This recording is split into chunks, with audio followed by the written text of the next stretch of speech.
Well, the former Solomon Islands Prime Minister Manasseh Sogavare has left the government and formed a new coalition, forcing a no-confidence vote which could see current Prime Minister Jeremiah Manele removed as leader as early as next week.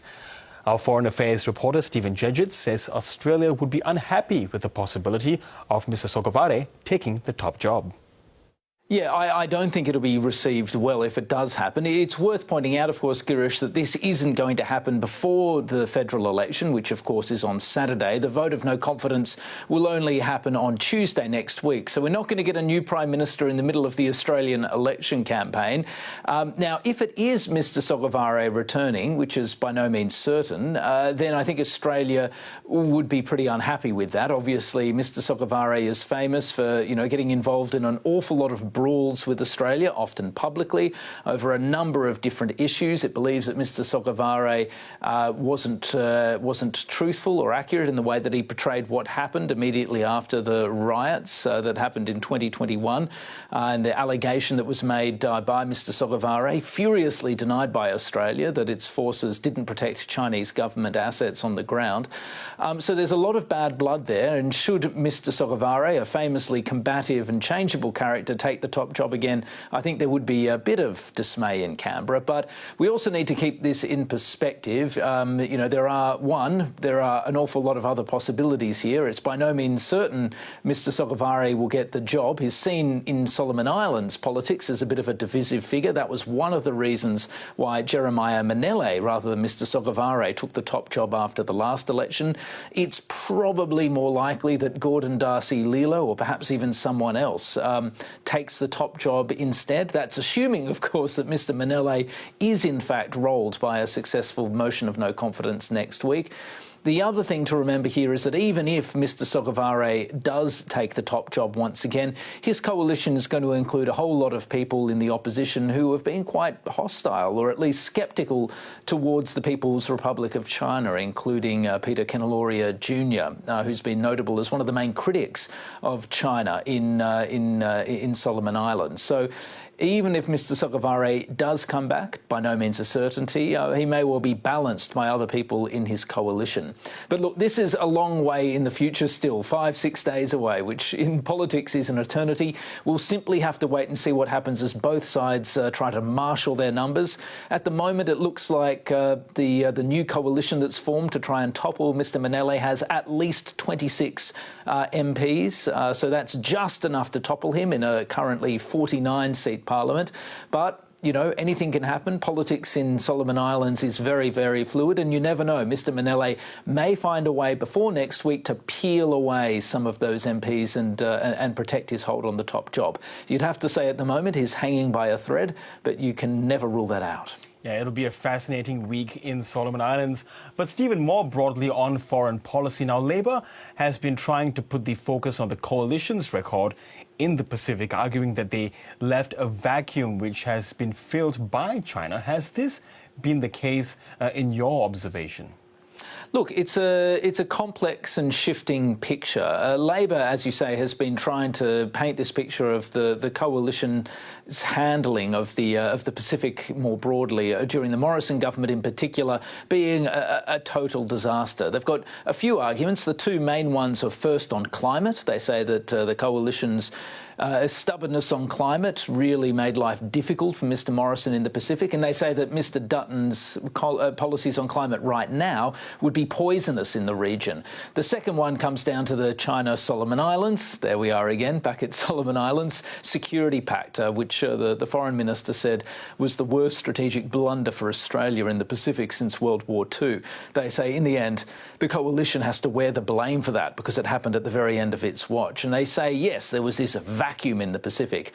Now, on climate change, I think the government does have a reasonable point. It's true that despite the fact that the Morrison government poured considerable resources into the Pacific, particularly from about 2018 or so, it was difficult sometimes for it to get clean air because there was so much noise around climate change and because the Pacific felt so strongly that it had to really pressure the Morrison government to do more on climate, to show more ambition, to cut its emissions. We saw that in particular at the 2019 PIF leaders meeting in Tuvalu, where there was an hours-long, sometimes acrimonious meeting with Mr Morrison, where the Pacific really tried to put the heat on him on climate policy. And of course, Peter Dutton, is probably regarded with a fair bit of scepticism in the Pacific on climate policy. The government says that a lot of the time people in the Pacific still bring up this decades-old joke he made back in 2015 about waters lapping at the door of Pacific Island nations and at the feet of leaders. They say as well the fact that he's promoting less ambition on climate change and putting cost of living relief, etc., ahead of action on climate change will also make his life difficult in the Pacific. And I think that that's broadly true. He will have to do a lot of work to convince Pacific leaders that he's actually serious on climate change. The other argument, though, that there was this total vacuum that was filled by China in the absence of any attention from the coalition, I'm not sure it stands up to scrutiny quite in the same way. I mean, it's true that for Australia, the Solomon Islands-China Security Pact was a bit of a strategic disaster. There's no way around that. And ultimately, the coalition does have to wear the blame for that. But it's not absolutely certain by any stretch of the imagination that Labor would have been able to head this off with more adroit and determined diplomacy. It's just worth remembering, Girish, just how determined Manasseh Sogavare was to strike new partnerships with China. It's worth remembering just how resentful he remained of Australia in the wake of Ramsay and a perceived move by Australia to ignore Solomon Islands sovereignty. And it's worth remembering how determined Manasseh Sogavare was to diversify Solomon Islands' security links to try and reduce dependence and reliance on Australia. None of this means that it would have been impossible for Labor to stop it, should it have been in office, but it would not have been an easy lift. And I think any argument that it could easily have been stopped probably doesn't bear up to scrutiny. Yes, and as far as those critiques of the coalition's policies are concerned, how has Peter Dutton responded? Well, Peter Dutton hasn't said a whole lot about the Pacific during this campaign, but David Coleman, the Shadow Foreign Affairs Minister, has made his own critique of Labor's performance over the last 3 years.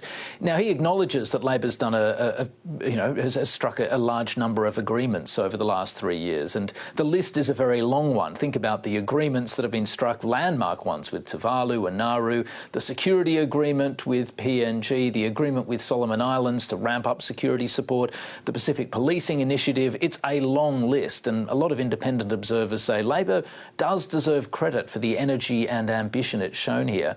David Coleman, though, points out some other parts of the picture that are a bit less flattering to Labor. He points out that over the last 3 years, China has managed to embed itself as a policing player in countries like Kiribati and Vanuatu with informal arrangements. He points out that Cook Islands has also signed a landmark agreement, or potentially a significant agreement with China to tighten cooperation, including in deep-sea mining and maritime infrastructure. And he also points to recent comments that have been made by the president of Timor-Leste, indicating that that nation would be very open to conducting military exercises with China. So his argument is that it's a much more complex picture than Labor likes to portray, and its record is a bit shabbier than it might appear on first glance. Is it a convincing critique? Well, elements of it are, but other elements aren't, much like Labor's critique of the coalition. Yes, it's fair to say that China has continued to make inroads in the security space despite Labor's efforts, but it's also fair to say that the agreements that we've seen with Cook Islands, Timor-Leste, and the informal arrangements that we've seen with Vanuatu and with Kiribati on policing don't have nearly the weight, the impact, or the heft of the agreements agreement that we did see struck between China and Solomon Islands, which has essentially seen a permanent rotational presence of Chinese police in that country. So I'm not convinced that is necessarily an apples and oranges comparison. All of that said, what the struggles that both sides have had to engage with over the last 6 or 7 years shows is just how determined, persistent and well-resourced a player China is. Neither side is going to be able to push back on this easily. It's going to soak up an awful lot of Australian attention and resources. And perhaps the best thing for both sides of politics to do, aside from critiquing and reasonably, the efforts of the other, is to learn from the successes and failures of the other side. So this is a truly bipartisan effort spanning multiple governments. That's the sort of effort that's going to be needed if Australia is going to successfully defend its interests in the Pacific.